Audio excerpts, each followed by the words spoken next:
The bond of brotherhood between those who make their lives upon the water is a strong one. That's why 36 years ago, Captain Don Erickson and his crew risked their lives to save those who might have survived the wreck of the Edmund Fitzgerald. Now, the Great Lakes' most famous shipwreck may seem like a lifetime ago, but for Captain Erickson, it seems like it was only yesterday. I called up to Anderson and told him I'm going to go out there and look to see if we can find anybody or help anybody. And Anderson said, Bernie Cooper, and Anderson says, Eric, he says, if you go out there, I'll go out there. And the two of us went out side by side, half a mile apart, and we just went up there in the same area that we knew the Fitzgerald had gone down. And we looked there all night, all that night, and most of the next day. We just stayed in that area, looking for anything that we could see out there. And what did you find, if anything? We didn't find anything. The only thing I seen in the water that night were two ducks.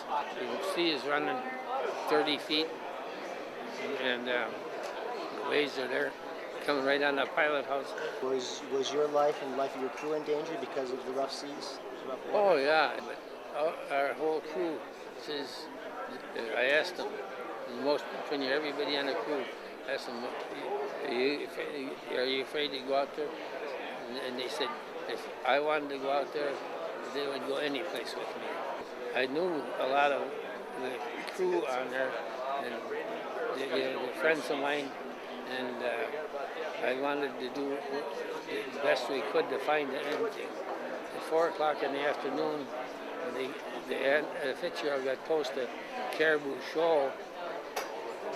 Skipper Eddie Anderson said he was too close to the shoal, so there's no question in my mind that he touched that shoal.